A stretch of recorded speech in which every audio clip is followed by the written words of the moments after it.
Hey, what's up? Kumusta mga idol? Welcome for another video na pag-uusapan natin ngayon. Bago tayo magsimula, ay shoutout muna kina Norhan Takurong ng Sultan Kudarat at kay Janice Opeña ng Milaor, Camarines Sur. Shoutout din sa inyo lahat mga idol. Well, hindi na nga natin to patatagalin pa. Kung bago ka sa aking channel, ay welcome sa J-Zone TV.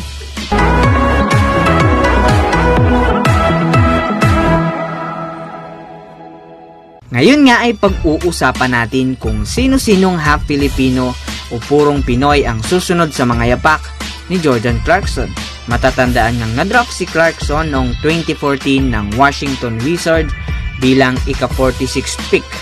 Nakapaglaro nga si Clarkson sa dalawang team ng NBA matapos i-trade ng Wizards.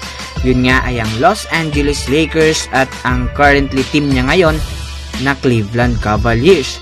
Ngayon nga ay may inaasahan na naman tayo mga idol na mga manlalaro na may dugong Pinoy na inaasam upang makapaglaro sa NBA.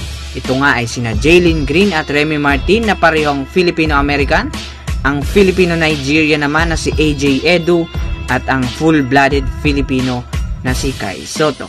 Unahin na nga natin mga idol si Kai Sotto na ngayon ay 16 years old pa lamang at may height na 7'2" na naglalaro bilang sentro sa Ateneo Blue Eaglets. Kumakailan lang nga ay napagdesisyonan ng pamilya Sotto at ni Kai Sotto na mag-training na sa ibang bansa.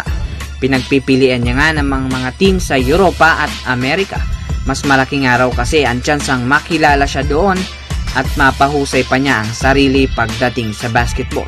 Eligible nga ito na pumasok sa NBA mga idol sa taong 2022. Pangalawa nga po mga idol ay si Jalen Green. Sa hindi po nakakaalam, si Jalen Green po ay 17 years old pa lang at 6'5" Filipino-American na naglalaro ngayon para sa San Joaquin Memorial Panthers sa USA. Grabe nga ang pinapakinat itong husay sa basketball matapos dalawang sunod na magkampiyon ang kanyang team sa kanyang sophomore at junior years. Inirepresenta nga niya ang United States para sa FIBA Under-17 Basketball World Cup at itinanghal nga na most valuable player at tinaguren rin siyang the unicorn na parehas kay Kristaps Porzingis. Sayang at hindi ito nakuha ng Gilas Pilipinas. Eligible nga ito at higit pa nga dito ay inaasahan nga itong maging ika-first pick sa darating na 2021 NBA Draft. Isa rin nga sa inaasahan na makapasok sa NBA na may dugong Pinoy ay si Remy Martin na 20 years old pa lamang at may taas na 6 flat. Ngayon nga ay naglalaro ito para sa Arizona State University Sun Devils. Ito nga ang dating school ng reigning MVP na si James Harden. Sinasabi nga ng karamihan na bagamat undersized nga ito ay meron nga itong talento pagdating sa basketball. Higit sa lahat mga ay isa rin itong athletic scoring point guard. Ngunit ito nga ay prone to turnovers, ngunit nababawi naman kasi isa naman itong magaling na playmaker, ngunit kailangan pang madagdagan. Sa tingin ko lang mga idol, kailangan pang madagdagan ang kaalaman tungkol sa kanyang posisyon. Eligible nga itong makapasok sa NBA sa darating na 2021 NBA Draft. Panghuli nga ay si AJ Edu na 19 years old pa lamang at may taas na 6'10". Nilalaro nga nito ang parehong small forward at power forward position.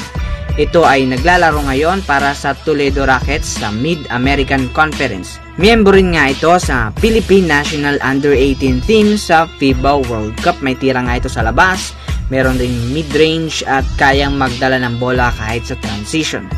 Eligible nga ito makapasok sa NBA sa darating din na 2021 NBA Draft. Well mga idol, umaasa nga tayo na may mga players na may dugong Pinoy pa na makakapasok sa NBA upang makilala pa ang Pilipino sa buong mundo pagdating sa basketball.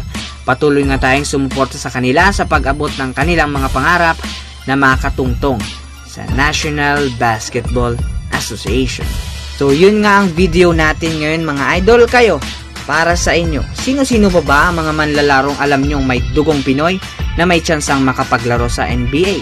I-comment lamang sa baba at babasahin natin yan at kung sakali gawa natin ng another video mga idol sa susunod. So yun again mga idol, this is J-Zone TV. Don't forget to click subscribe at i-click nyo na rin yung notification bell para ma-notify kayo sa mga bagong uploads natin. So yun mga idol, maraming salamat sa panonood.